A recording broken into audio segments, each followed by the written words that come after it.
Muito boa noite. Estamos começando mais um evento do ciclo HI Debates, em que a entidade se propõe a discutir o novo Código Estadual do Meio Ambiente, que foi aprovado em 2019 na Assembleia Legislativa.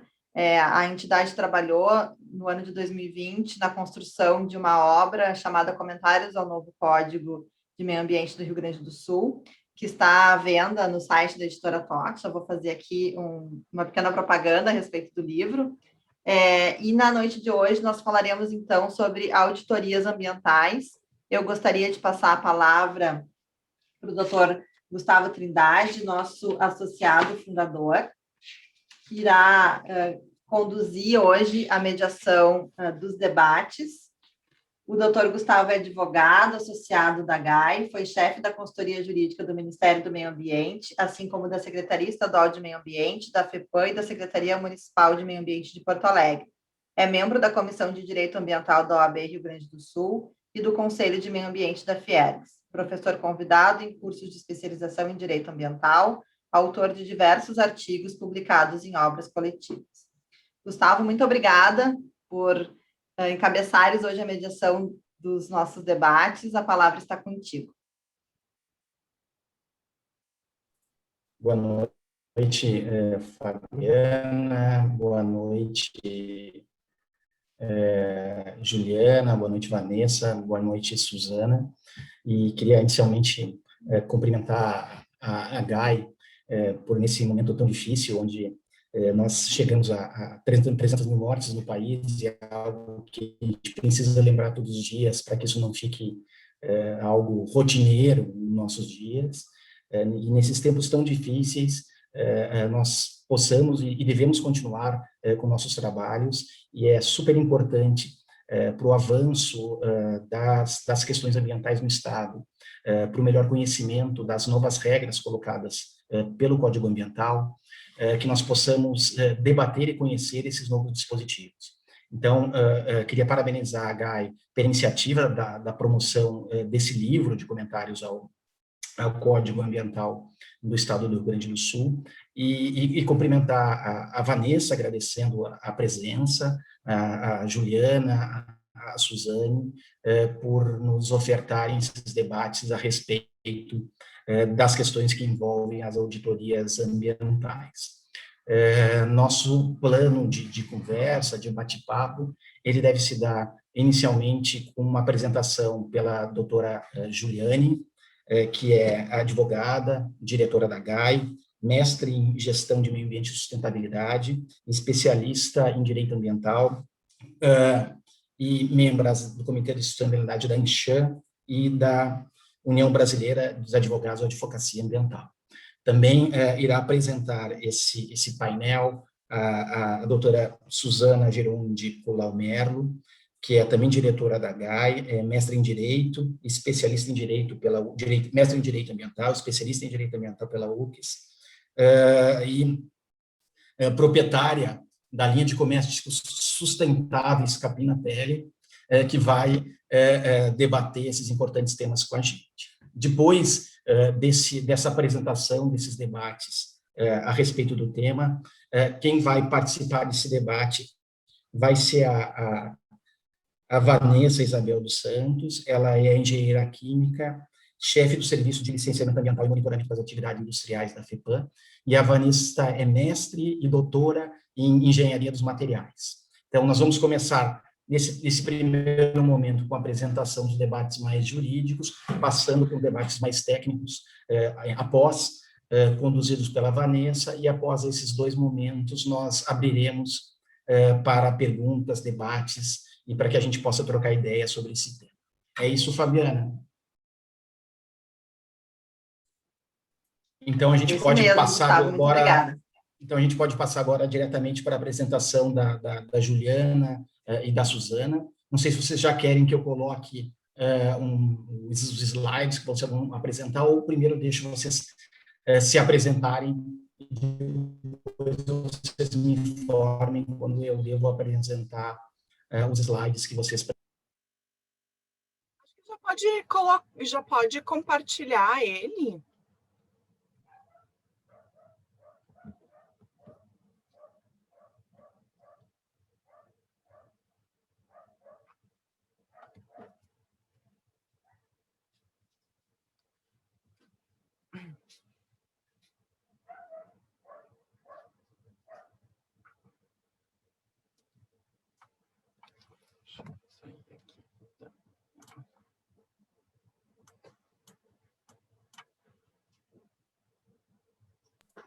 Apareceu para vocês?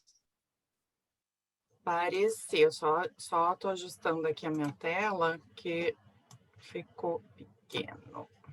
Tá aparecendo, sim. Então, eu vou ficar com o microfone desligado aqui e fico com vocês. Aí vocês vão me avisando que eu vou passando os slides. Tá ótimo.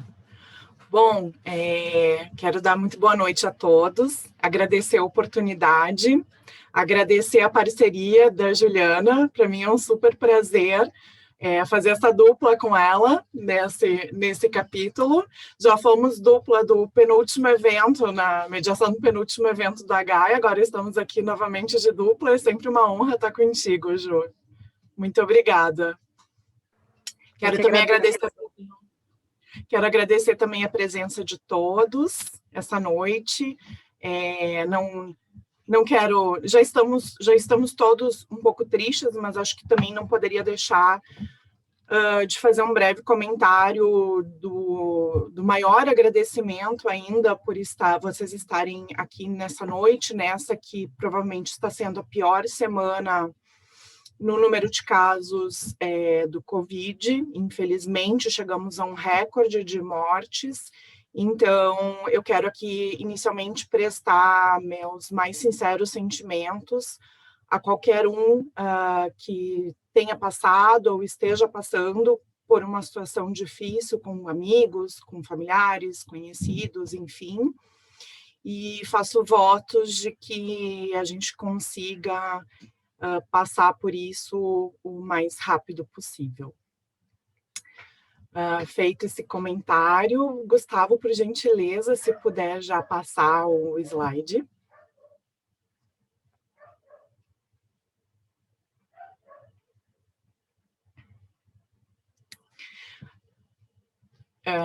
Bom, só para contextualizar, para iniciar, antes de entrar nos artigos em si, que iniciam no 81, Pode passar, Gustavo. Então, é o título 2, capítulo 10 das auditorias, que vai do artigo 81 ao 89.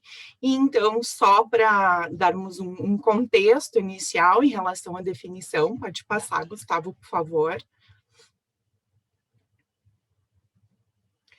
Então, o artigo 2º, inciso 12, traz a definição de auditoria ambiental, que então, é considerado pelo novo Código Estadual de Meio Ambiente um instrumento de gestão e controle ambiental que compreende uma avaliação objetiva, independente, sistemática, documentada e periódica do desempenho ambiental de atividades e empreendimentos com vista à obtenção de evidência das práticas de controle ambiental adotadas, atendimento aos requisitos legais aplicáveis e a adequação da política ambiental executada pela atividade auditada, e também consta como um instrumento da política estadual do meio ambiente, lá no artigo 14, inciso 6.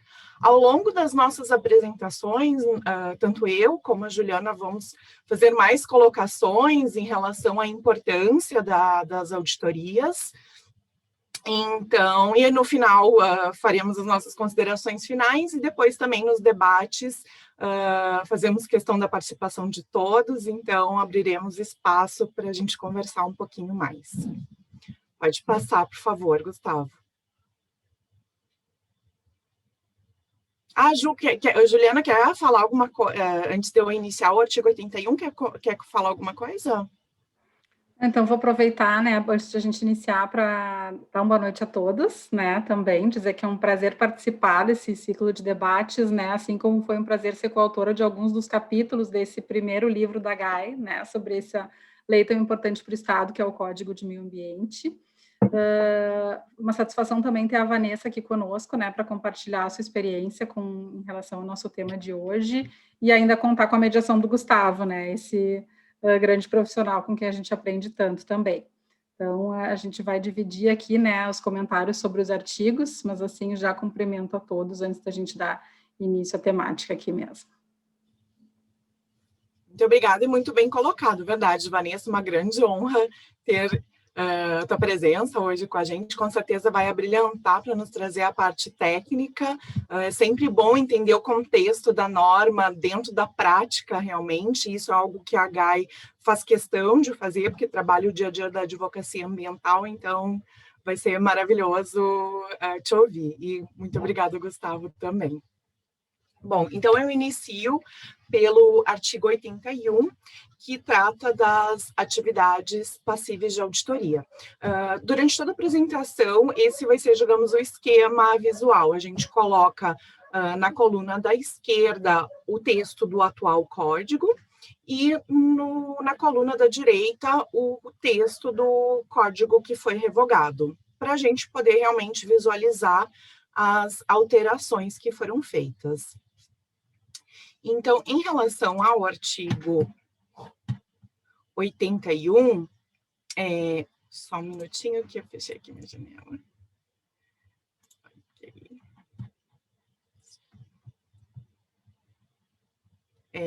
Só um minutinho que deu um probleminha aqui na minha.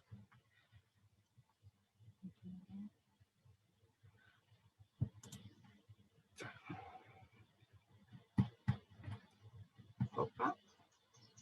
Desculpa, gente, coisas de ao vivo. Perfeito. Bom, então, no texto atual do novo código, foi mantida a previsão da exigibilidade da auditoria ambiental de determinadas atividades ou empreendimentos, mas foram afastados alguns pontos que nós entendemos relevantes para comentar aqui hoje.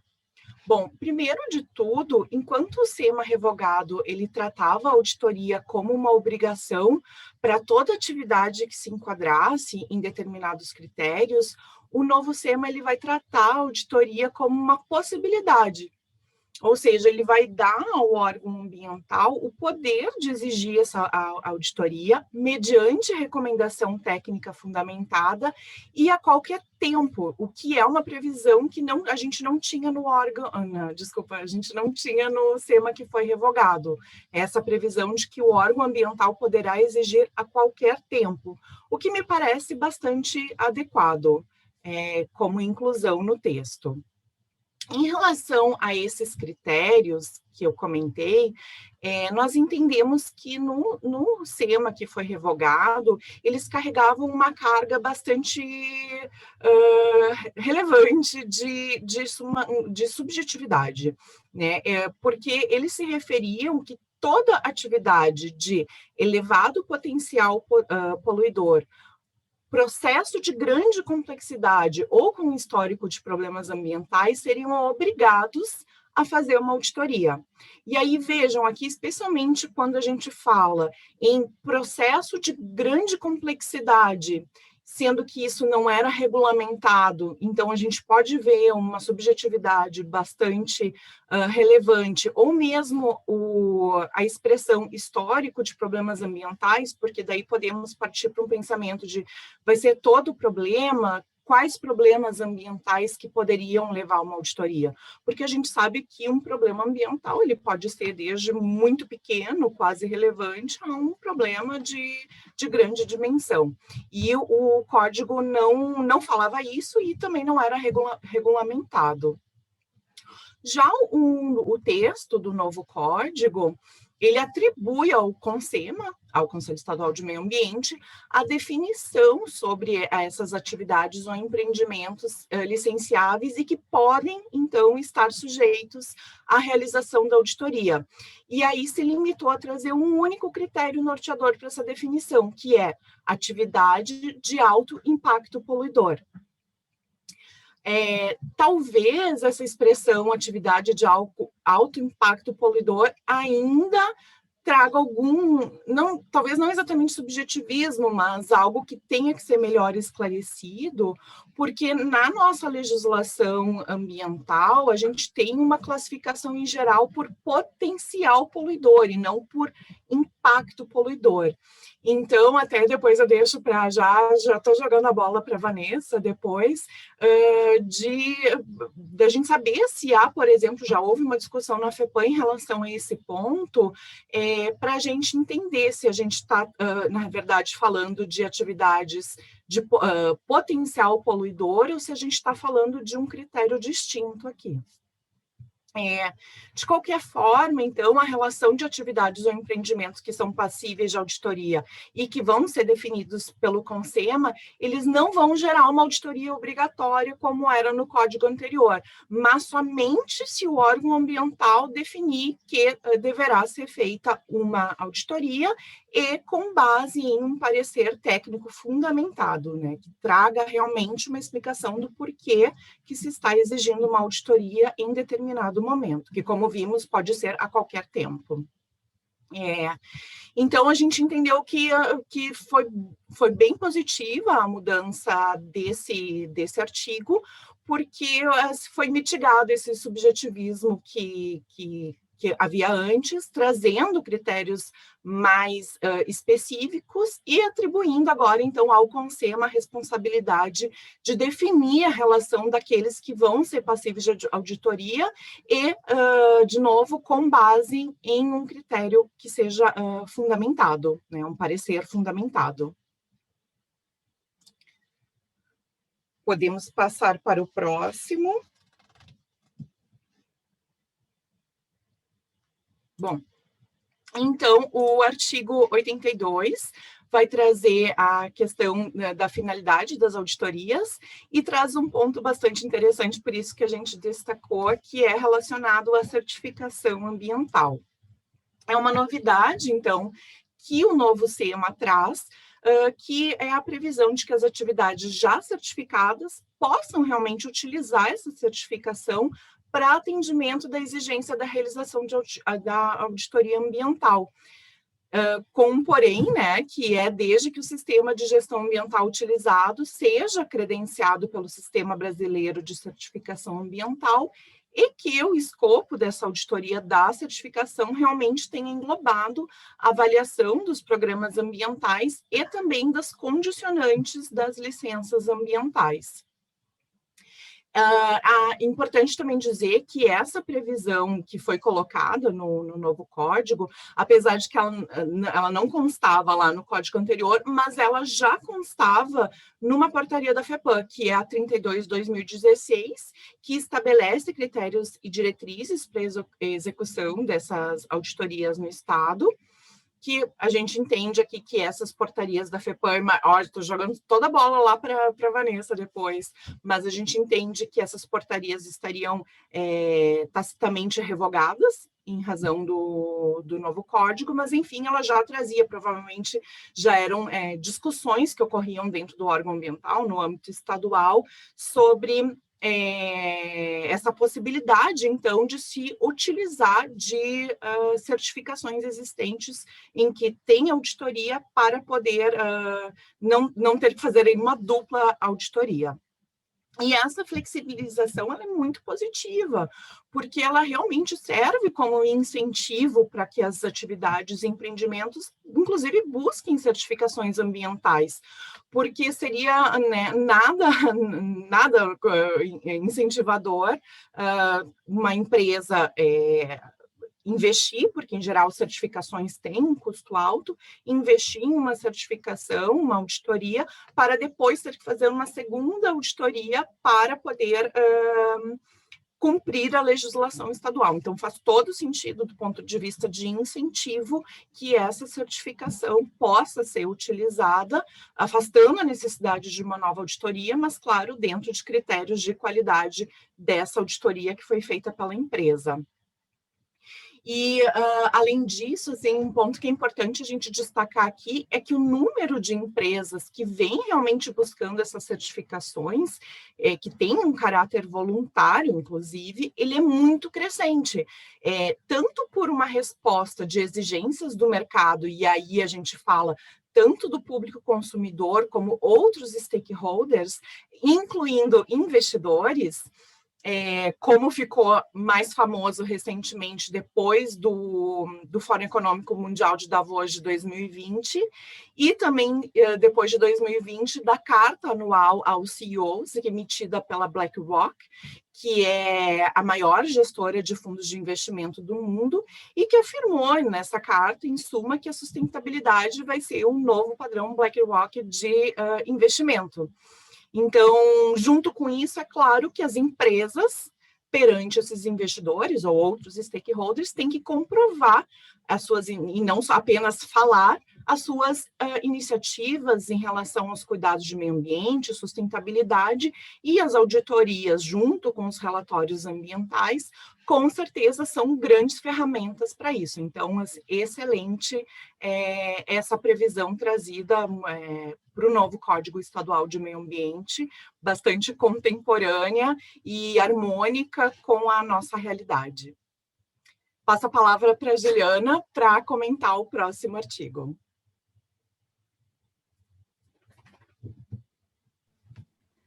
Antes de dar aqui continuidade, né, à fala da minha colega Suzane sobre o capítulo das auditorias, né, eu queria abrir um parêntese para frisar que eu vejo o Código Estadual de Meio Ambiente, né, como um grande avanço que se deu na legislação estadual, especialmente diante do alinhamento com a legislação federal, com outras várias normas editadas depois do Código anterior de 2000, né? Então, uma legislação moderna, atualizada, que conferiu muito mais segurança jurídica, mantendo a proteção ambiental, né?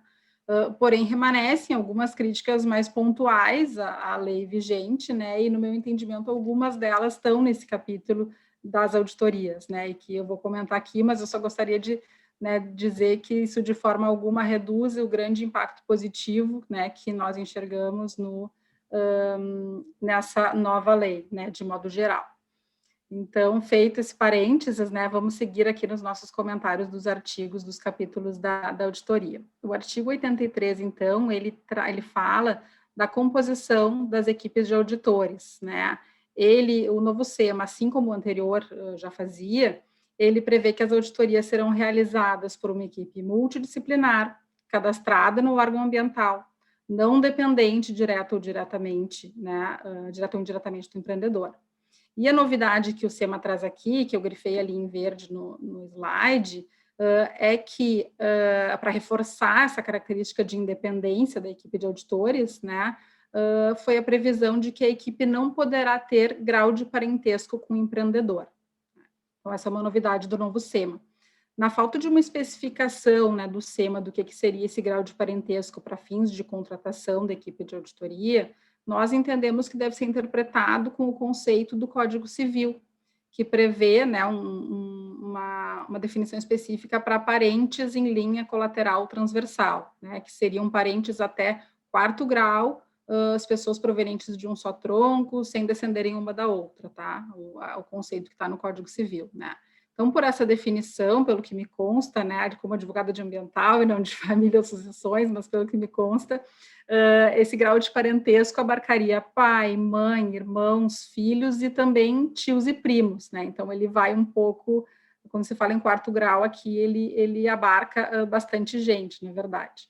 Então, por um lado, eu entendo que essa previsão pode ser muito positiva na busca, né, pela máxima independência e imparcialidade da equipe de auditoria. Por outro lado, para uma aplicação prática, eu entendo que essa previsão pode gerar dúvidas, na medida em que não se especifica se essa regra, né, de que a equipe de auditores não tenha grau de parentesco com o empreendedor, abrange todos os colaboradores do empreendedor, por exemplo, independente do cargo, né, da ocupação dentro da empresa, que muitas vezes pode ser uma empresa com um volume de colaboradores bem numeroso, né. Então, entendo que pode gerar aqui uma insegurança no momento da contratação, né, do serviço de auditoria, pela dificuldade de se confirmar a eventual existência de um grau de parentesco, qualquer que seja ele, né, entre qualquer membro da equipe de auditoria e qualquer membro, qualquer colaborador do empreendedor, né. Então, vejo aqui uma boa proposição no sentido de buscar essa imparcialidade, mas um desafio prático a ser enfrentado, né, e uma preocupação, assim, com eventual consequência se descobrir, por acaso, algum grau de parentesco depois da auditoria, né, vai que vai inviabilizar, vai causar alguma invalidade, enfim. Então, eu vejo aqui um certo desafio nessa previsão.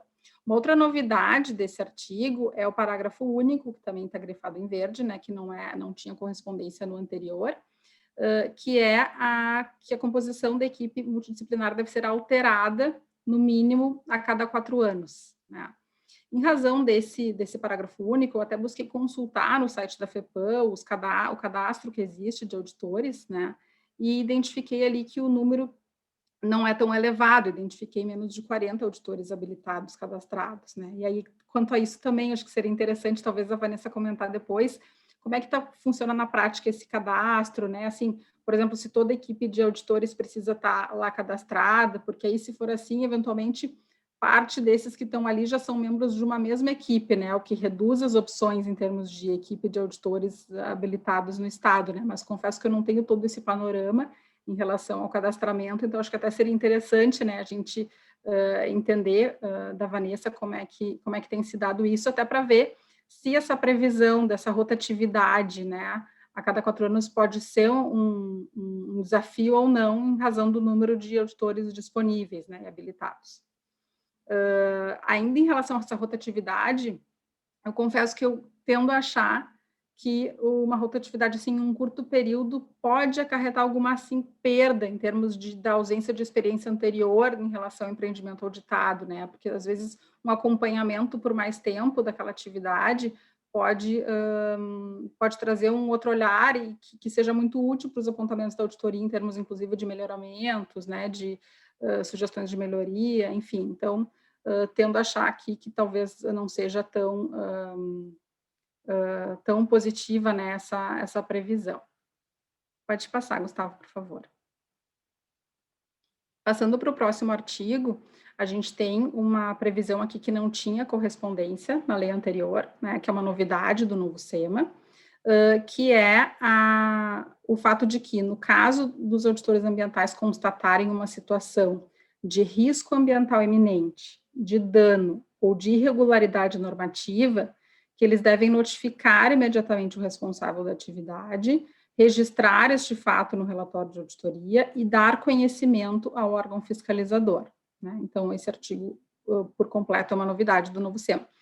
Essa última obrigação de dar conhecimento ao órgão fiscalizador, né, sobre uma eventual constatação de risco ambiental iminente, dano ou irregularidade, me parece um tanto excessiva como colocada como uma obrigação adicional àquela de registrar as constatações, né, da auditoria no relatório que vai ser submetido ao órgão ambiental, né? Então, me parece assim que se é um relatório, claro que desde que bem feito, né, me parece que o relatório seria suficiente para que o órgão ambiental pudesse avaliar todos os riscos e eventuais irregularidades apontadas ali no relatório, né, e dentro da sua competência fiscalizatória, de controle, adotar as medidas que entendesse pertinentes em termos de pedir mais esclarecimentos, pedir melhorias, ou até autuar, né, e aplicar as penalidades que fossem cabíveis, né. Me parece, assim, que essa identificação de riscos colocada no artigo faz, inclusive, parte do escopo, né, da avaliação feita na auditoria, que deve constar no respectivo relatório, né, e que, ao exigir do auditor, assim, um canal direto com o órgão ambiental, para apontamentos além do próprio relatório, pode extrapolar, né, o escopo das atividades do auditor, né, de certa forma até reforçar um pouco da cultura de comando e controle, né, que me parece, assim, um pouco dissonante do espírito do próprio novo código, que traz muitos incentivos, assim, ao bom empreendedor, né. Então, me pareceu esse artigo um pouco... E até porque a gente não vê também exatamente de que forma que deveria se dar essa comunicação, né, em que tempo, me pareceu, enfim, um pouco vago e talvez extrapolando aqui o escopo do trabalho do auditor. Pode passar, por favor.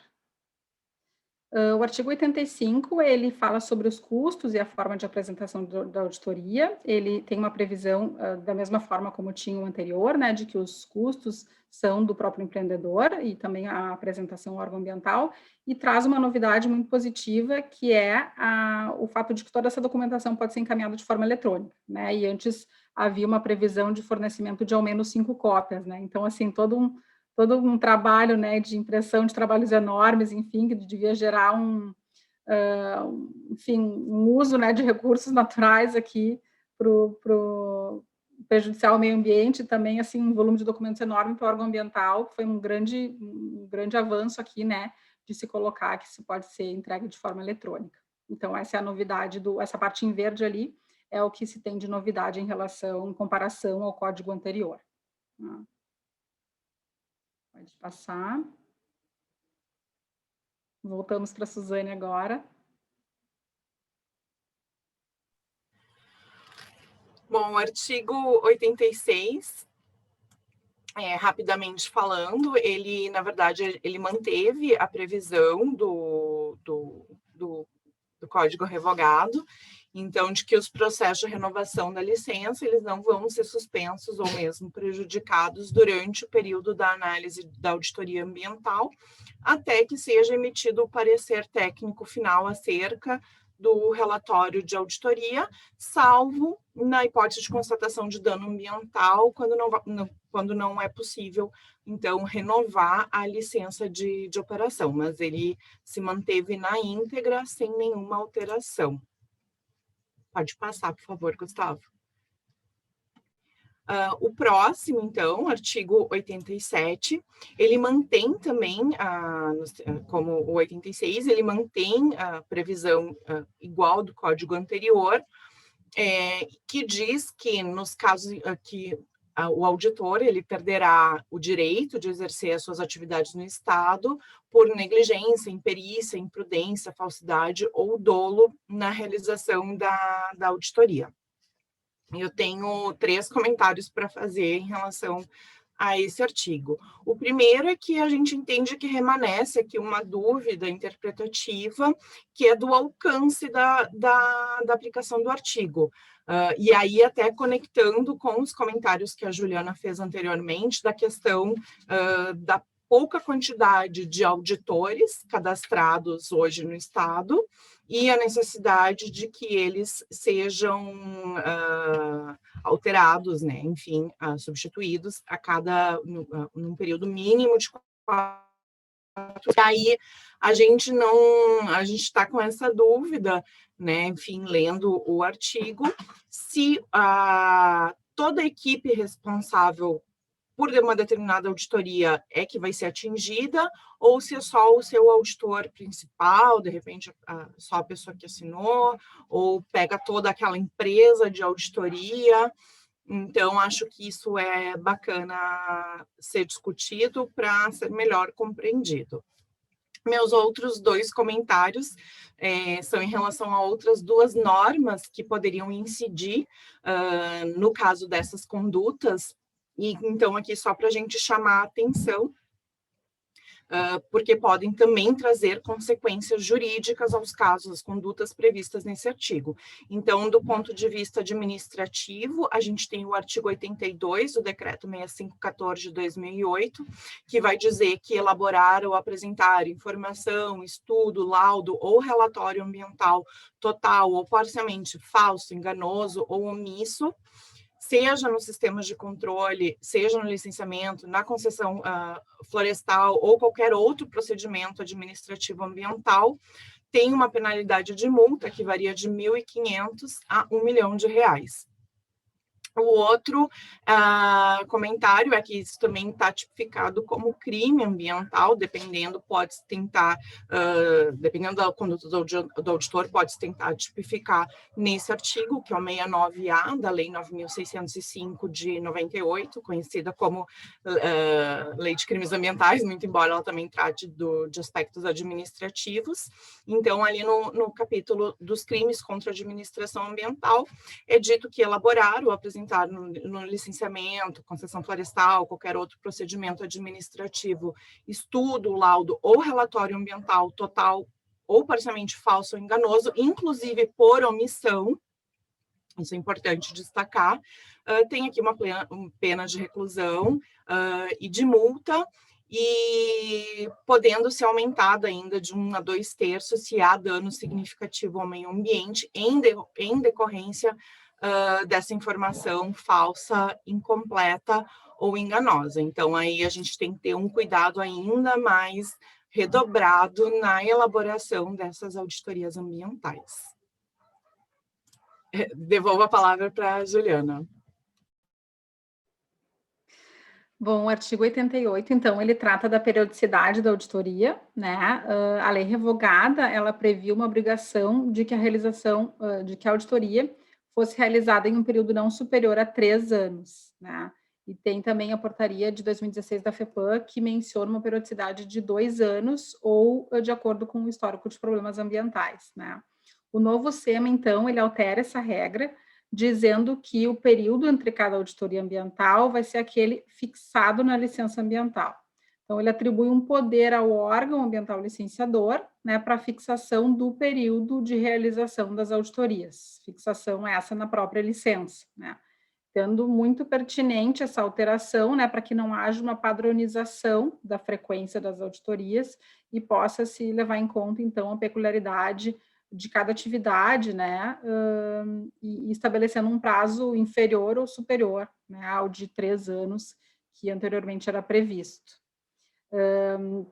Além disso, tem um parágrafo único, né, que também é uma novidade, que traz ali a previsão de que, dependendo, né, da natureza, do porte, da complexidade da atividade, pode-se reduzir o prazo originalmente fixado para fins de periodicidade da auditoria, né, desde que mediante decisão motivada pelo órgão ambiental.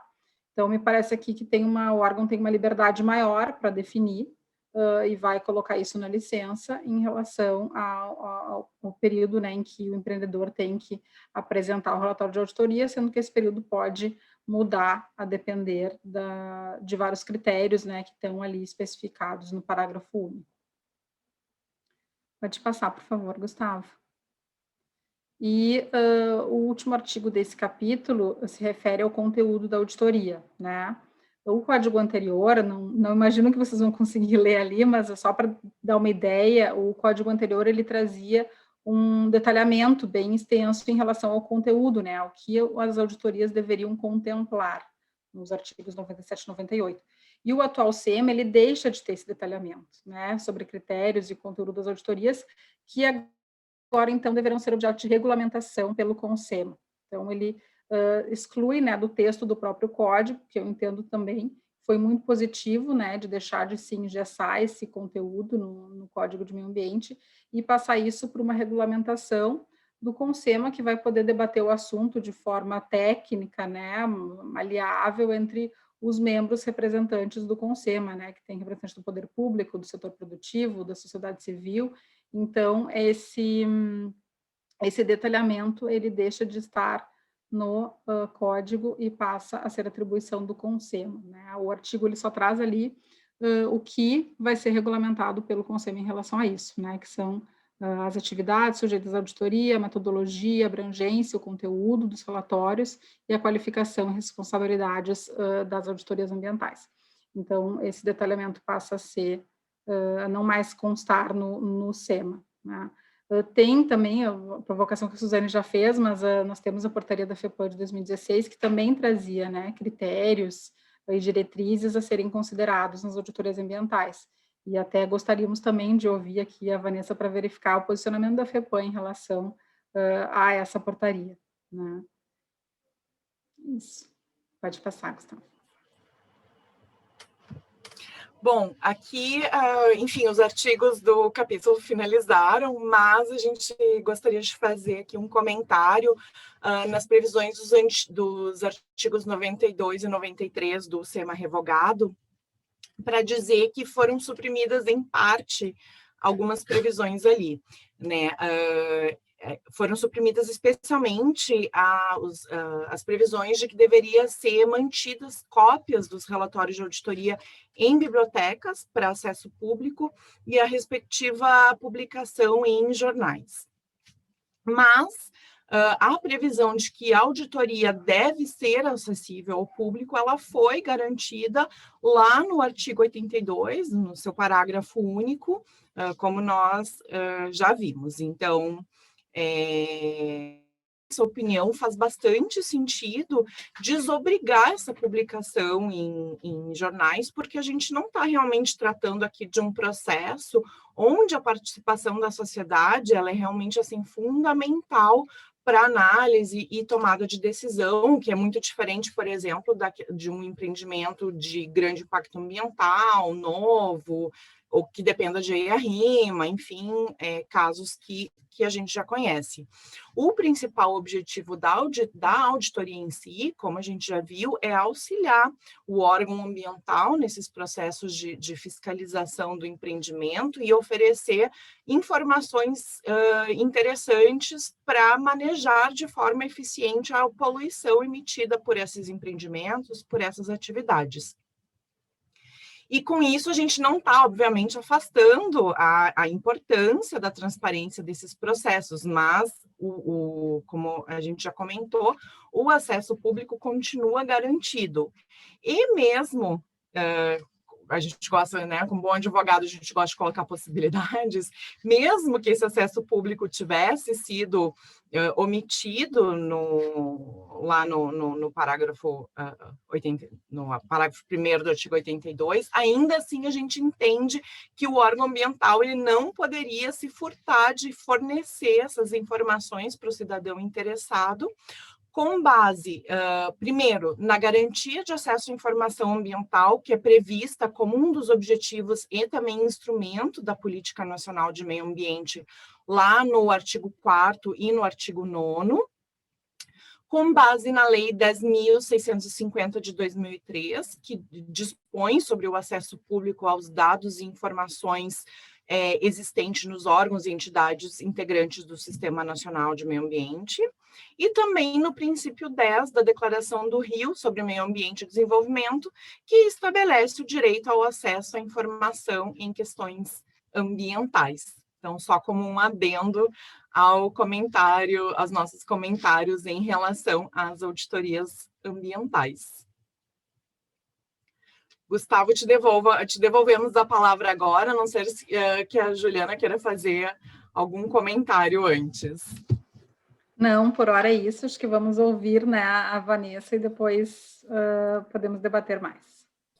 Obrigado, Suzane, obrigado, Juliana. Então, eu já, de imediato, passo a palavra para Vanessa Rodrigues, que, como eu disse, ela é engenheira química, mestra e doutora em engenharia dos materiais e trabalha já há bastante tempo na FEPAM com essa matéria. E eu passo os teus comentários, por favor, Vanessa, novamente agradecendo a tua presença. Só mais uma coisa desculpa, Vanessa, antes de passar, que a Fabiana já pediu para lembrar que as perguntas já podem ser feitas tem um QA, ali, um chat, enfim, qualquer desses lugares, as perguntas já podem serem feitas e consta ali na barra ali embaixo do vídeo de vocês. Obrigado, Vanessa. Então tá, boa noite a todos. Eu agradeço, né, ao convite, né, tanto pela Fabiana, né, quanto pela H, e essa oportunidade de estar participando, né, dessa discussão. Eu digo que eu gosto de participar de discussão é bom, a gente trazer informação e, na realidade, a gente não sabe tudo, né, então essa troca é bem importante, né, principalmente eu que sou da área técnica e os advogados, né, então a gente vive nessa conversa, né. Gustavo, eu até tenho uma apresentação, mas eu não sei se tem como passar, senão eu vou só comentando. Vanessa, acho que tu consegue sim compartilhar ela. Consigo? Ali embaixo tem um verdinho ali, o share, tá. Share screen ali em verde.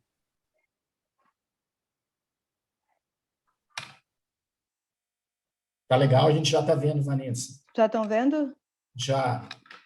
Tá ela bem. ainda está naquela... Isso, agora está perfeito. Obrigado. Tá. Então, assim, na realidade, eu montei, só para a gente entender um pouquinho o histórico, né, de onde é que veio essas auditorias compulsórias, né, e por que também chegou no nosso Código Estadual, né, e se manteve no nosso Código Estadual, né.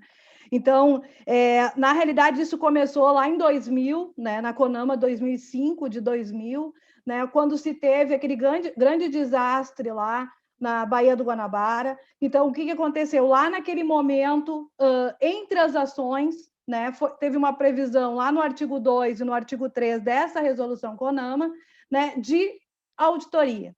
Né? Então, primeiro começou lá dizendo que em 6 meses, né, tinha que ser apresentado a auditoria ambiental para as unidades da Petrobras no Rio, né, e dava 180 dias para fazer um plano para que todas as unidades da Petrobras no Brasil apresentassem um plano para auditoria ambiental. Né? E isso a gente está falando de auditoria ambiental compulsória, né, que são as auditorias de terceira parte, que são aquelas feitas para atendimento de requisito legal ou de licença de operação, né, que é o caso que a gente está conversando agora. Né? Depois disso, veio uma lei federal, né, que é a 9.966, e é daqui, tá, que a gente tira também para a nossa portaria FEPAM, que começou lá em 2014, depois a gente revogou e teve a 32, os 2 anos. Tá? A cada 2 anos de auditoria. Então, nessa lei federal, se coloca que as auditorias são a cada 2 anos e ela já estabelece para algumas atividades.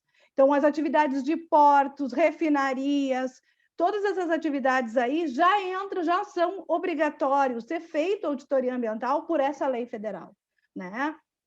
Bom, nisso aí estava saindo a nossa lei estadual, né, a 11.520, a antiga, e aí trouxe a previsão de auditoria, né?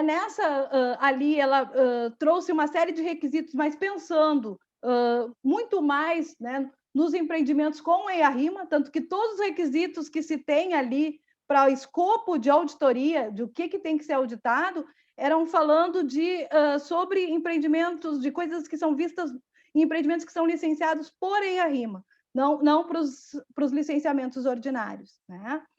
E aí, depois veio a CONAMA 306 de 2002, e eu coloquei junto aqui a 381 de 2006, por quê?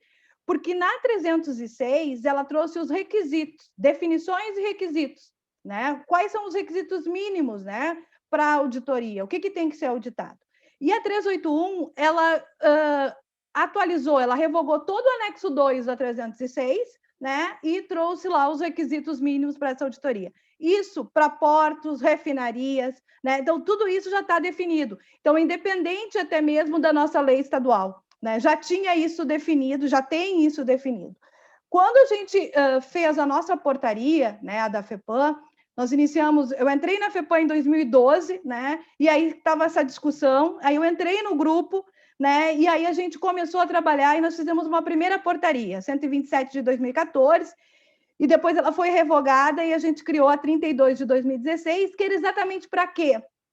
Para tentar, né, tirar algumas lacunas que a gente via no código, né, que a gente não conseguia.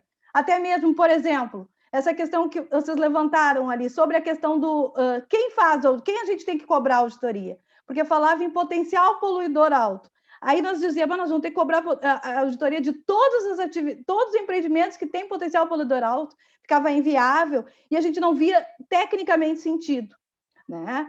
Então, a gente criou a portaria exatamente para regrar isso. Então, a gente regrou, no nosso entendimento, o que a gente entendia com atividades que teriam que pedir essa auditoria. Né? E também regramos prazo, né, que seria ali de 2 em 2 anos, conforme já estava na legislação federal, lá para as refinarias, né, e para os portos, né, e os requisitos mínimos. Por quê? Porque na lei estadual não tinha os requisitos mínimos. Os requisitos mínimos que se tinha ali era basicamente para quem é licenciado por EIA-RIMA, né, e para as outras atividades não se tinha. Então, a gente regrou e deixou para aquilo que se tem, já tinha regramento, que é a CONAMA 306, nós deixamos pela 306. E para o restante, a gente regrou pela nossa portaria. Né?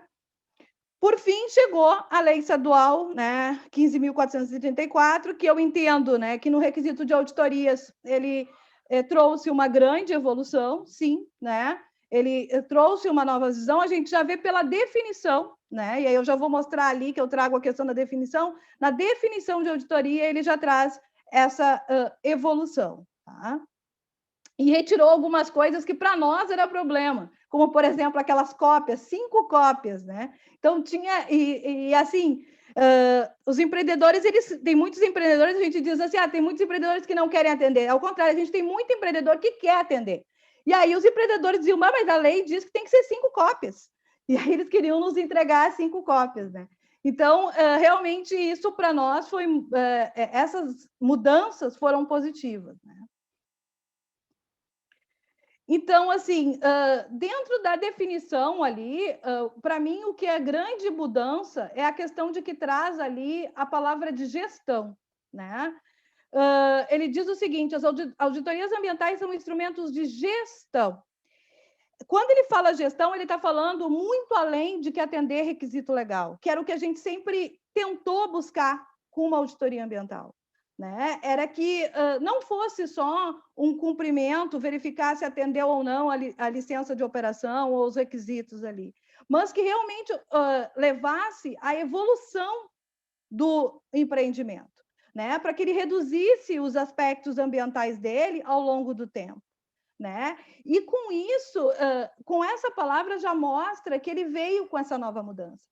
Né? E tanto na resolução CONAMA quanto na lei federal, ele já trazia, né, essa definição, né, que são instrumentos de gestão e controle ambiental, né, gestão ambiental, né, e muito além do que a lei está prevendo ali, né? Então, assim, respondendo para vocês, né, eu sempre trago aqui a lei, né, a nossa lei estadual e a portaria FEPAM 032 de 2016. Nós continuamos usando a portaria FEPAM 032 de 2016, uma vez que ainda não se tem, né, a gente não tem ainda a regulamentação pelo CONSEMA, tá? Não foi ainda para o Conselho.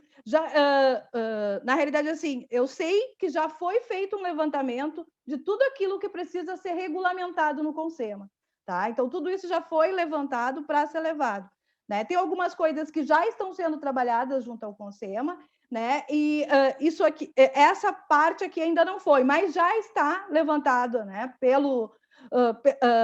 Pela secretaria, né? Que esse é um tema que tem que ser regulamentado, tá? Então, enquanto isso não acontece, nós continuamos usando a portaria. Por quê? Porque ali tu tem os critérios. A gente tem o critério, a gente tem a definição, né? A gente definiu, inclusive, ali o que seria para nós potencial poluidor alto, que nós teríamos que pedir auditoria, né? E aí, sim, deixamos livre também ao analista, né? Para que, bom, se tiver alguma outra atividade que não se enquadre no que a gente definiu, na portaria, sim, mediante parecer técnico fundamentado, ele também vai poder solicitar, tá?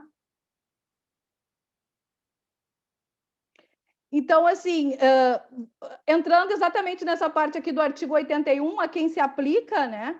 Então, ele falava primeiro, ali no artigo 81, ele diz de alto impacto poluidor, e levou isso ao CONSEMA, né? No artigo 88 dizia antes que era para toda atividade de potencial poluidor, né? E a questão de prazo também, né? Período de quanto tempo, que nem no 88, que do 88 hoje ele diz que é o que está fixado nas licenças, e no 96 ele diz a cada 3 anos. A nossa portaria, a gente regrou isso, né? E a gente regrou o quê? Dizendo que, bom, para a FEPAM, né, potencial alto, né, vai ser as atividades que têm potencial alto, porte grande e excepcional, tá? Então, para essas atividades, a gente solicita auditoria a cada 2 anos, né? Isso já sai nas licenças ambientais, né? Isso está regrado já conforme a nossa portaria, né? E a portaria ela só não regrou portos, plataformas, né, e refinarias, porque isso já estava regado pela CONAMA 386, que também é a cada 2 anos. Tá? Além disso, a gente tem lá os critérios e as diretrizes, né, que a gente estabeleceu na nossa tabela 1 e nossa tabela 2 para realizar essas auditorias. E aí, fazendo uma comparação, até para ver que, na realidade, o novo código, ele tem algumas coisas muito similares assim com a nossa portaria, né? Então, como a própria Suzane comentou, né? Nós já fazíamos a previsão no nosso artigo 5 lá sobre a questão da certificação, nós já trazíamos isso. O que a gente não aceita, né? Então, isso eu sempre passo ao empreendedor. Né? É plausível, sim, que vocês já façam um contrato com quem for fazer a certificação de vocês, né? Já prevendo que vai atender aos critérios, né? Da portaria da FEPAM, que no caso, depois, quando isso for regrado pelo CONSEMA, será pelo CONSEMA, pela resolução do CONSEMA, né? E ao que vocês precisam para a certificação. Né? O que não pode acontecer é eles me apresentarem só o certificado. Né? Porque, na realidade, o que a gente precisa é do relatório, com toda a avaliação, com as evidências do que foi verificado, e o que tem conforme, o que não tem conforme, as observações. Então, isso às vezes acaba sendo complicado, porque não é a sistemática da certificação. Eu já trabalhei em certificadora, né? E não é a sistemática, né? Os relatórios, eles são bem mais enxutos, né? Porque, na realidade, é simplesmente um resumo executivo, né? Para as empresas ali, né? E geralmente vem só as não conformidades e não tem todo esse escopo, né? Mas é possível, né? Desde que isso seja ajustado, tá? Então, isso está bem similar do que a gente já pensava que poderia ser feito, né? E no artigo 83, o nosso artigo 2, também é bem similar, porque diz que será realizado por equipe multidisciplinar, habilitada e cadastrada no órgão competente, né? A gente puxa a nossa portaria de cadastro, que é a 40 de 2010, né? Então, desde que eles tenham o cadastro lá. Então, também está bem adequado com o que a gente já vem trabalhando, né? E aí, né, sobre a questão do artigo 83, né? Na realidade, a gente ali dentro do órgão ambiental, a gente enxergou isso como positivo, tá? Apesar de todas essas questões aí que vocês colocaram, o que a gente entende, tá?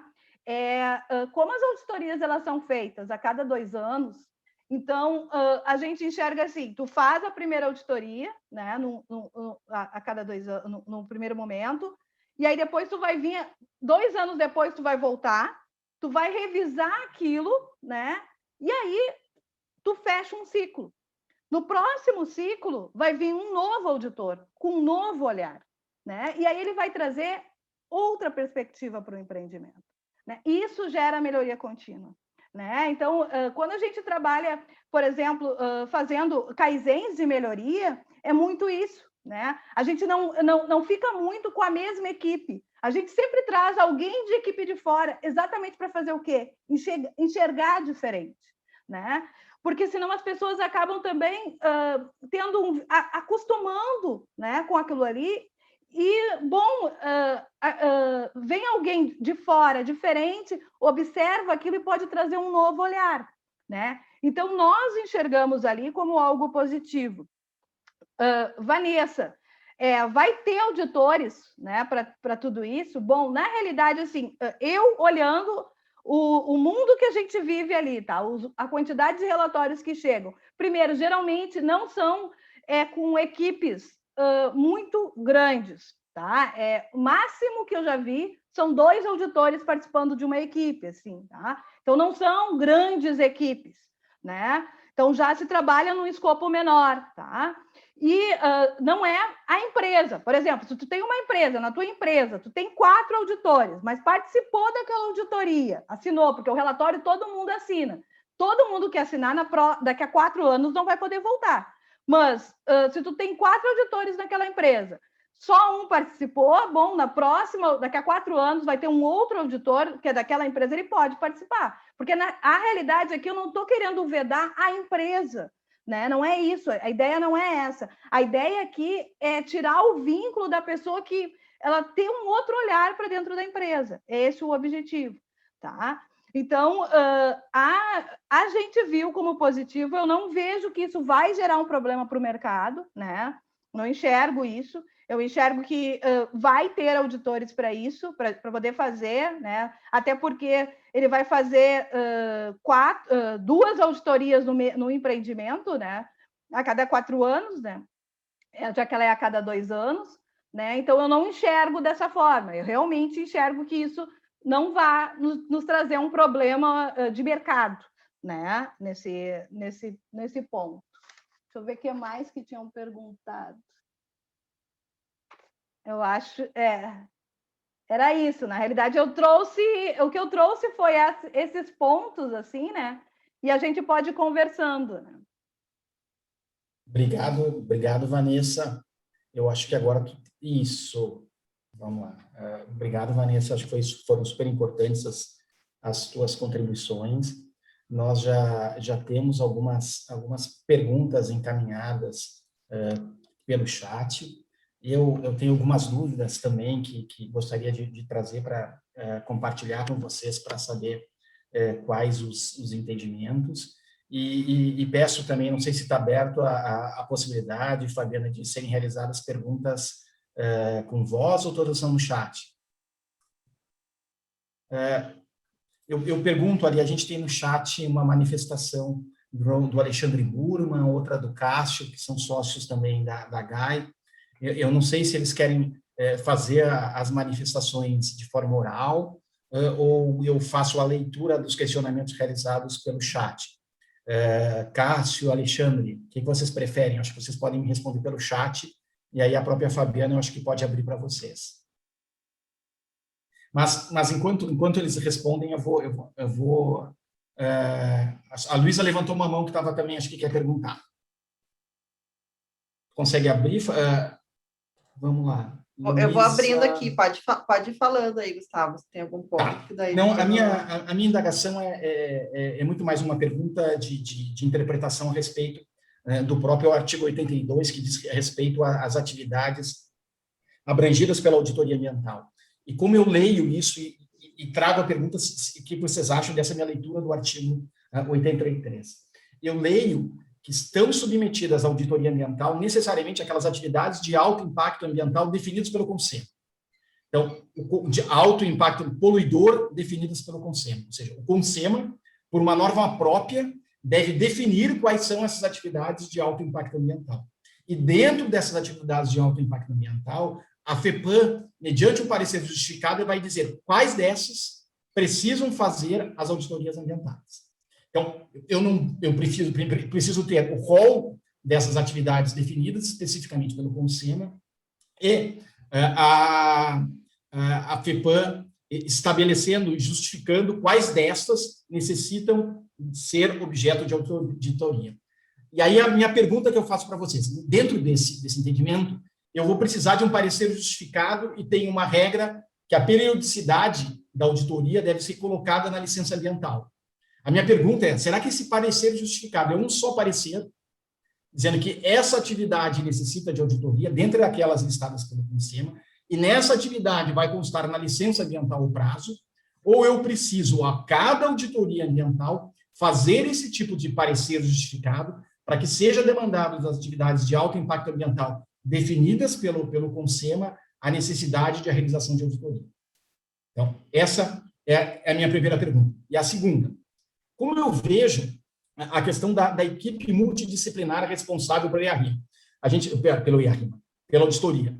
O texto aquele, ele vem lá do código anterior, da equipe multidisciplinar que era responsável para realizar o IARIMA, um pouco daquela origem antiga vem incorporada para o código, e como eu vejo? Primeiro, eu vejo que a equipe multidisciplinar, para mim, deve ter mais do que 2 especialistas, porque senão seria bidisciplinar. O multi, eu já penso que é no mínimo 3, porque, enfim, ou vocês podem me dizer, não, é 2, porque 2 já é múltiplos, pode ser. Mas a dúvida que eu tenho que diz assim, a composição da equipe multidisciplinar deve ser substituída a cada 4 anos. Então, vamos lá, eu tenho uma equipe de 3. Eu lendo o parágrafo único do artigo 83, me parece que eu preciso substituir um dos 3. A composição da equipe multidisciplinar é que precisa ser alterada a cada 4 anos, se vocês verem. Não é a equipe em si. Então, eu preciso ter uma alternância nos membros da equipe disciplinar, no meu entender. Mas eu trago e levo para a Vanessa, para a Juliana e para a Suzane essas minhas indagações. Posso falar? Então, o que acontece, né? É que, primeiro, a gente tem que olhar essa questão da definição de equipe, né, de auditoria. Porque, pela norma, equipe de auditoria é um ou mais auditores. Então, tu pode ter um único auditor, né? E o multidisciplinar, ele tem que ter conhecimento multidisciplinar. Ou ele vai ter esse conhecimento, ou ele vai ter outros auditores. Então, uma equipe de auditor, ela pode ser uma equipe formada por um único auditor, né? Porque isso está trazido lá na norma, que é um ou mais auditor. Vanessa, né? Então, por isso que a gente tem esse entendimento aí de que não necessariamente eu preciso, por isso que eu comentei, inclusive, que as auditorias, muitas das nossas auditorias, ela vem com um auditor só, não vem com mais de um auditor. Né? Ela vem com um auditor. Lá, de vez em quando, eles colocam um especialista. O especialista, como ele não está cadastrado como auditor, esse ele pode trazer. Né? Então, é nesse sentido, assim, né? A pergunta que eu te faço, e aí é por desconhecimento mesmo do tema, é que eu vejo que essa utilização do termo equipe de multidisciplinar, ela teve origem lá na criação do Instituto da Idade, quem faz o EARIMA. E necessariamente lá eu preciso de uma equipe, e a equipe se dá com mais de uma pessoa. A minha pergunta é, será que com essa, me parece que é uma inovação trazida para a regra do código, dizendo que eu preciso de alguma equipe, será que ela não vai demandar a necessidade de participação de mais de um mínimo, de mais de um técnico, para que atenda às exigências do novo código? Hoje, internamente, o que a gente conversa, né, porque a gente busca conversar para entender, então a gente, né, conversa com os outros analistas, né, tem o Jorge, que é da divisão de licenciamento, que também trabalha muito nessa parte de regramento, de procedimentos dentro da FEPAM, né, então a gente troca muito o nosso entendimento até o momento, né, claro, pode ter alteração, até mesmo quando a gente for fazer essa regulamentação, né, junto ao CONSEMA, é que não, né, a regra ela veio simplesmente para dizer e para alertar o auditor que ele tem, ou ele vai ter esse conhecimento multidisciplinar, ou ele vai agregar outros auditores, ou ele vai trazer um especialista, porque a gente já tinha essa previsão de especialista na nossa portaria. Até isso não tem descrito, né, no código, mas nós colocamos na nossa portaria essa previsão do especialista, que por exemplo, na licença tem uma aplicação em solo agrícola, né, que precisa de um conhecimento de engenheiro agrônomo, mas ele não precisa saber de gestão ambiental, né, de como fazer auditoria ambiental, mas ela precisa do conhecimento do engenheiro. Então, ela traz o engenheiro agrônomo como especialista, né? Obrigado, Vanessa. Não sei se a Juliana ou a Suzane queriam complementar. Só comentar ali no teu primeiro questionamento, Gustavo, dizer que eu concordo plenamente com a tua interpretação, ou seja, agora está claro que as atividades que estão passíveis de ter que realizar uma auditoria serão aquelas definidas pelo CONSEMA e mediante parecer técnico fundamentado do órgão ambiental, ou seja, aqui é um casamento, sem um ou sem o outro não há aliança, né? Então, tem que ter atividade e tem que ter o parecer técnico fundamentado. Em relação à periodicidade, só para comentar que o artigo 88, ele realmente traz que isso deve ser definido na própria licença, mas com a previsão de que, de novo, de forma fundamentada, por alguma razão, dependendo da natureza, do porte, da complexidade, esse prazo seja reduzido. Eu ia comentar também, Gustavo, em relação também ao artigo 81, que eu também entendo dessa forma, de que seria falaste um ou mais pareceres, né? Entendo também que seria, o CONSEMA vai dizer quais que estão sujeitas, né, de uma maneira geral, e aí o órgão vai fazer um parecer em relação àquele empreendimento específico. Eu entendo que, para fins de emissão da licença, né, para fins de exigência, tanto de exigência da auditoria quanto de fixação do prazo, um único parecer, e aí, após, havendo alguma mudança, um novo parecer, né, motivado para fazer alguma alteração em relação. tanto a exigência quanto a periodicidade. Me parece que é assim, na forma como eu interpreto. E também dizer que em relação à equipe, Vanessa, muito obrigada pelos teus esclarecimentos, porque a minha tendência também sempre foi de ler os artigos pensando em uma equipe maior, né? Assim como o Gustavo também falou, uma equipe maior, né? Multidisciplinar, e também sempre li de uma forma até em relação à equipe de uma mesma empresa, né? Eu lia e ficava em dúvida se poderia ser uma mesma empresa, né? Ainda que com profissionais diferentes, a compor a equipe de auditoria na próxima oportunidade da auditoria, né? Então, acho que os esclarecimentos aqui já foram muito válidos em relação à forma como a FEPAM interpreta e se posiciona em relação a isso, ficou, inclusive, mais tranquila em relação ao artigo, né? A forma de interpretação da FEPAM.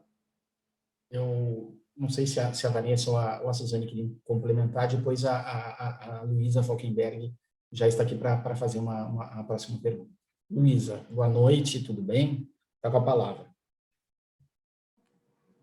Boa noite a todos vocês. Em primeiro lugar, eu quero cumprimentá-los, porque eu não esperava de outra forma, porque conheço todos e sei da grande competência, mas mesmo assim foi um prazer. E também quero cumprimentá-los por essa ideia de trazer o órgão ambiental. Eu acho que isso é riquíssimo se trabalhar. Na verdade, nós temos que trabalhar juntos, porque o nosso objetivo é um só, a nossa preocupação, o nosso medo, que é o meio ambiente, né? Então, eu acho muito rico esse trabalho conjunto. Bom, eu tenho uma dúvida e tenho uma temeridade. A minha dúvida é com relação ao artigo, não sei se é 891, bom, enfim, é o artigo que exige que o auditor encaminhe uma cópia do relatório para o órgão ambiental. Se esse relatório já automaticamente, pelo que eu entendi, que ele vai para o órgão ambiental, por que o auditor teria que relatar algum fato negativo que ele tivesse visto?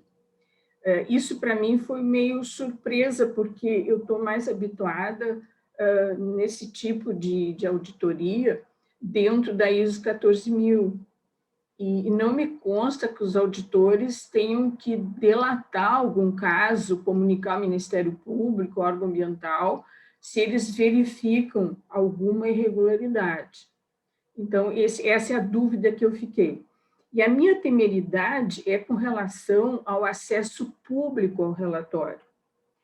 Porque, vejam assim, quando a gente fala nos princípios do direito ambiental, quando a gente analisa a questão da informação como um princípio, dentro de uma área acadêmica, existe uma pertinência total. Agora, na prática, as coisas funcionam de forma bem diferente.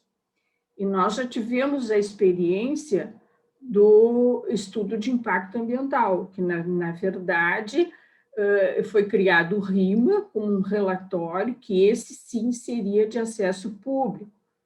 E, na verdade, por questões que todo mundo já deve saber, acabou que se deu publicidade ao estudo como um todo.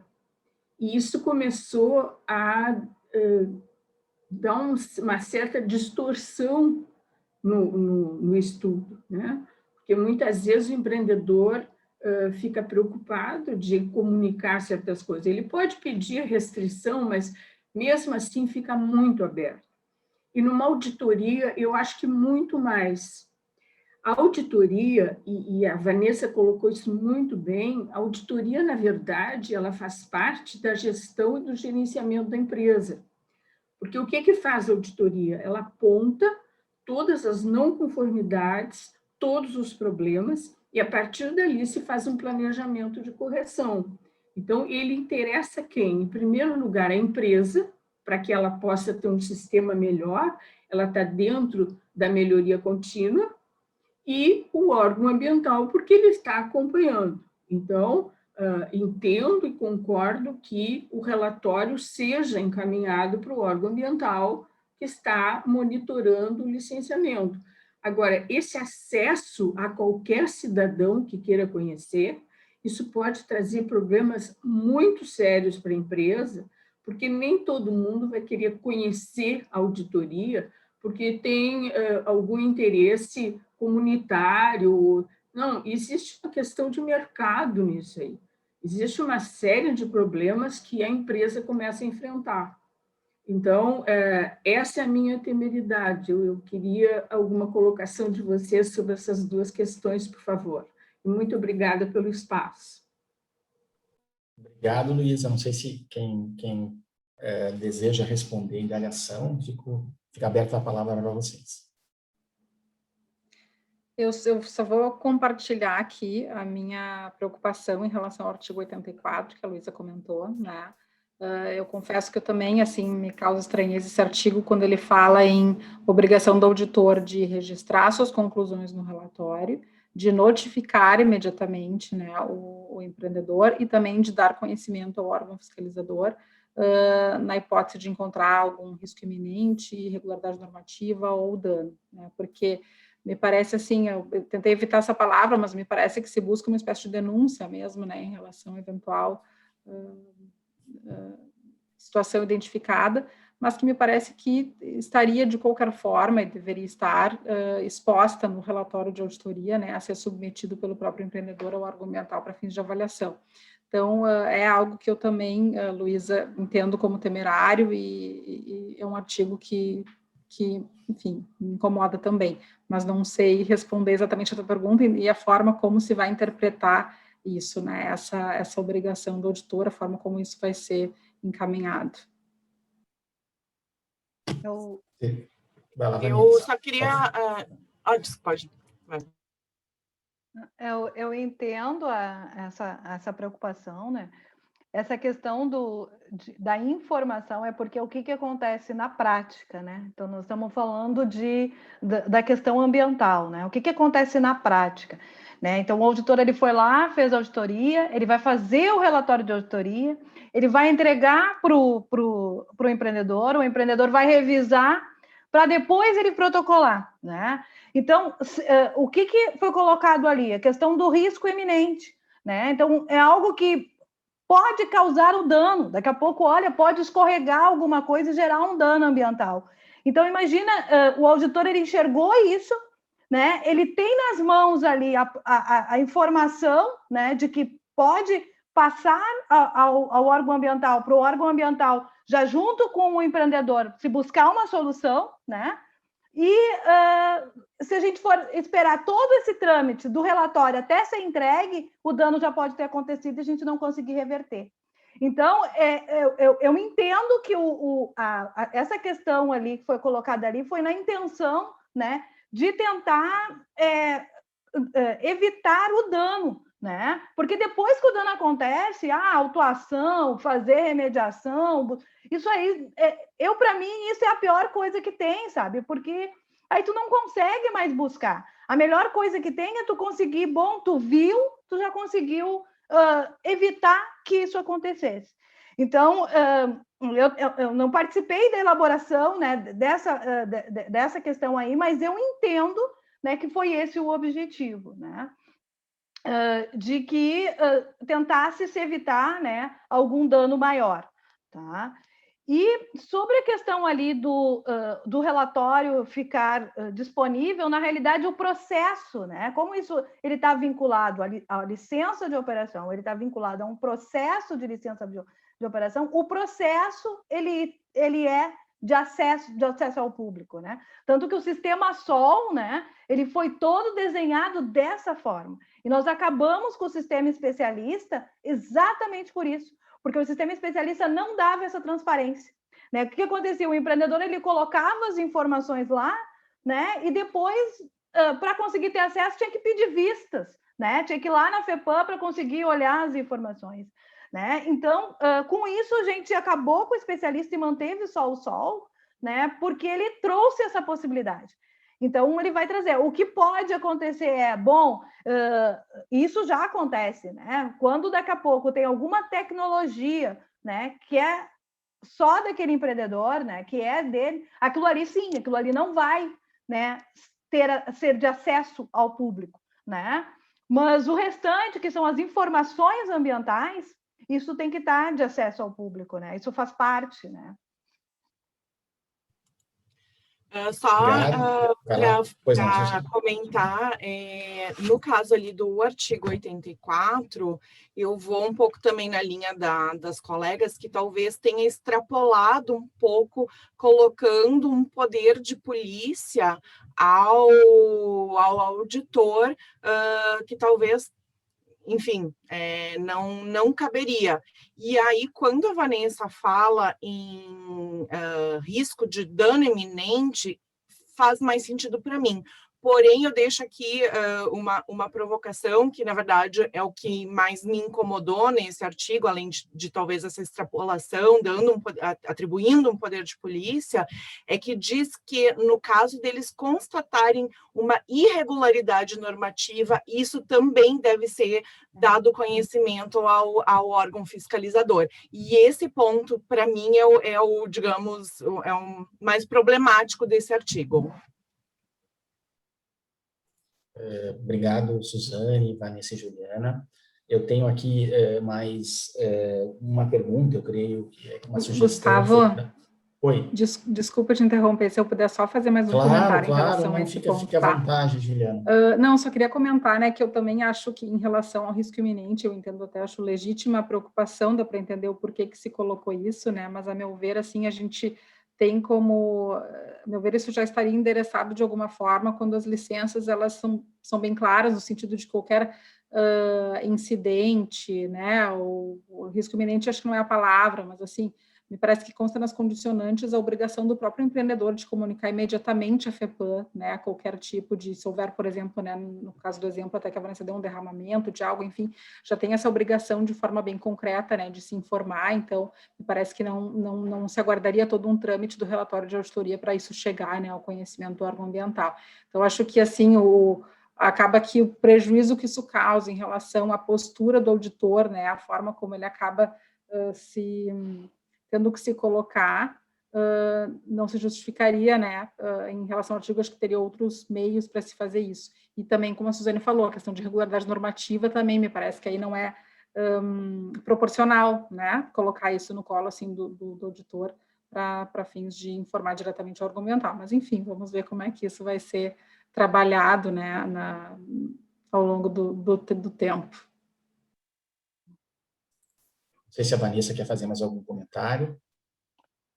Não, é isso, eu concordo, né, tanto com a Suzane quanto com a Juliana, que essa questão de requisitos, né, enfim, isso é o que vem no relatório, né, eu fiz o meu contraponto só realmente referente ao risco iminente, né, então eu enxergo porque isso acaba sendo a obrigação de qualquer cidadão, né, então qualquer cidadão, independente de ter poder de polícia ou não, né, ao ver alguma coisa, tu tem, né, essa liberdade, essa obrigação de passar essa informação, né? Então, por isso que, nesse sentido, eu entendo, mas relativo aos requisitos, como a Suzane colocou, eu vejo que isso viria no relatório, isso não é necessário passar, né, antes. Eu tenho aqui também agora uma ponderação, uma sugestão feita pelo Dr. Alexandre Burman, acerca do artigo 87, aquele que estabelece que, no caso de negligência, imprudência, imperícia ou dolo, auditor não poderá continuar exercendo a função. O Burman, ele, até como sugestão, ele fala que deveria ser adequado, dizendo que isso se trata de uma condenação, que deveria ter uma sanção, e ele questiona que tipo de sanção seria essa. Seria uma sanção administrativa, uma sanção penal, e aí complementando, dizer, que esse descadastramento, enfim, é uma sanção que se impõe, acho que é um pouco do caminho colocado pelo Burman, que também sustenjaria todo um processo de contraditório, de possibilidade de ofertamento de defesa pelos auditores, eventualmente, que se aleguem que tenham trabalhado com dolo, negligência ou imprudência. A outra observação que a gente tem é do Dr. Cássio Aren, um pouco já indagando sobre as perspectivas de regulamentação desses dispositivos. Eu acho que a Vanessa já trouxe um pouco disso, mas eu passo a palavra para vocês. Ali em relação ao artigo 87, eu concordo com o Burman, que acho que ele ficou bem necessitado de uma regulamentação, e ele só menciona que os prazos que o auditor vai ficar impedido, enfim, de atuar no Estado, é que vão ser definidos em regulamento, nada mais. Então, realmente, a partir do que há uma sentença transitada em julgado, e a gente está falando aqui de um processo administrativo, como se dá esse processo administrativo para permitir o contraditório, ampla defesa? Então, eu acho que esse artigo, muito embora ele se refira a um regulamento, ele se refere a esse regulamento só falando em prazos dessa suspensão, ou dessa impossibilidade de atuação desse auditor, mas eu penso que ele necessitaria de um regulamento muito mais amplo.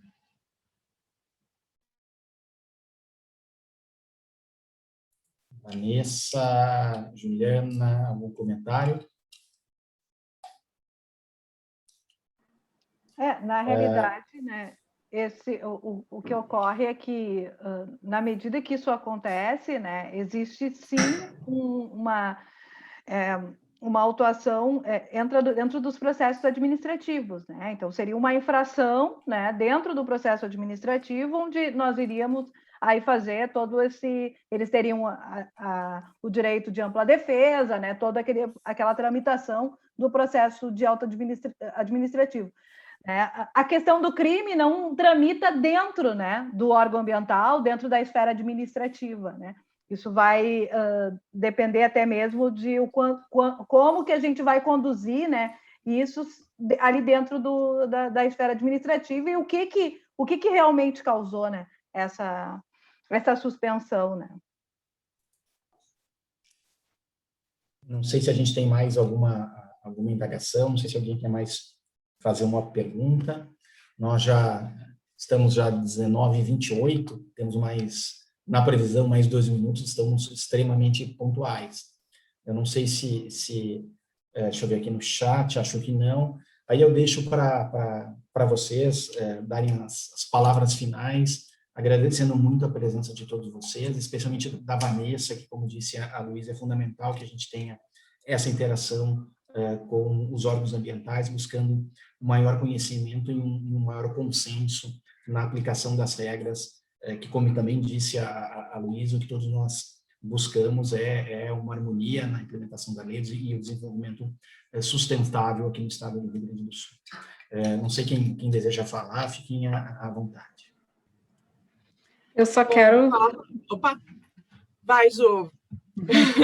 Não, só quero também agradecer, né, muito a Vanessa por todos os esclarecimentos, né, muito importante, muito bom a gente poder conversar, ouvir qual é a posição do órgão ambiental, né, então muito obrigada pela tua participação.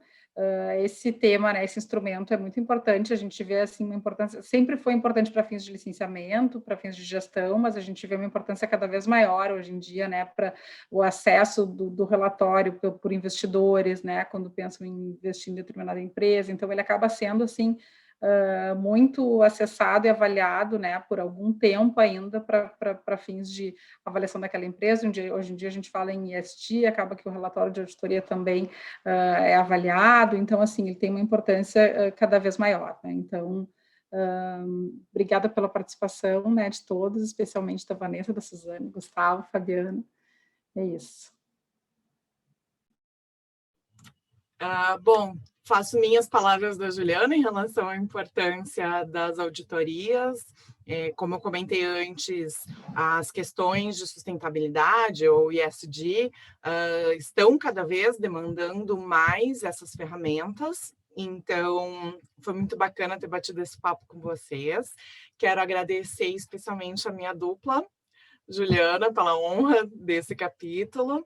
Agradecer muito a Vanessa pela presença dela, foi super enriquecedora. A gente faz muita questão mesmo de ter esse bate-papo com a área técnica, porque ele é essencial para que as coisas ocorram bem e mesmo para que a gente possa, no caminho, ir consertando algumas coisas, né? Enfim, fazendo ajustes para que fique bom para todos os lados. Então, muito obrigada, super bem-vinda, Gai.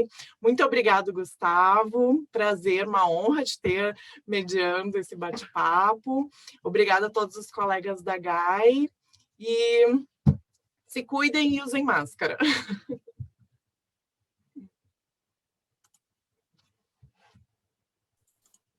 Vanessa? Então, eu quero agradecer ao convite novamente, né? É muito bom, como eu disse, eu gosto muito de conversar, né? De a gente trocar essa ideia, né? Espero ter conseguido, né? Esclarecer algumas coisas, né? E esse tema de auditoria ambiental, eu sou apaixonada por isso, né? Porque, na realidade, eu vejo que é a chance da evolução, né? A gente, em algum momento, nós vamos ter que mudar, né, a chave e não trabalhar só com comando e controle. É claro que a auditoria ambiental também é um instrumento utilizado de forma de comando e controle, mas ele pode ser um instrumento que, daqui a pouco, com isso, tu consiga dar incentivos econômicos também. E aí tu mudar um pouco. Porque tu não vai conseguir trabalhar só com uma coisa, tu vai trabalhar com comando e controle, com incentivos econômicos, com as questões de comunicação. Então, eu entendo que essas mudanças, esse é um passo, né? É um passo, o Código já trouxe uma nova visão, ele já trouxe uma visão olhando gestão ambiental, né? Não olhando só, olha, tu atende ou não atende a lei, porque atender a lei, tu não gera melhoria, né? Bem pelo contrário, muitas vezes tu paralisa, né? Porque ele diz, olha, eu atendo a lei, tá bom, não preciso ir mais do que isso, né? Então, por isso, eu fico muito feliz mesmo, né, de vocês, né, também buscarem entender esse capítulo, trazerem, né, contribuições, né, e a gente vai trabalhando, né, isso, na realidade, aplicando isso, a gente vai conseguir ver o que precisa melhorar, né, e vamos aprimorando, né. Então, muito obrigado novamente, né, eu agradeço a contribuição de todos aí e fico à disposição, né.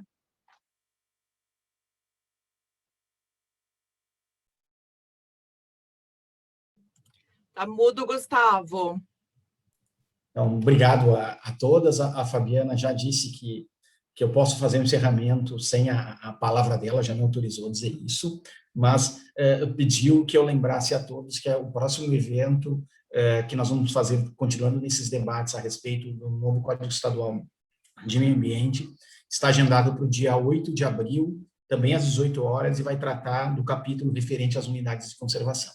Então, boa noite a todos, muito obrigado pela participação, e como disse a Suzane, se cuide. Tchau, tchau, muito obrigado.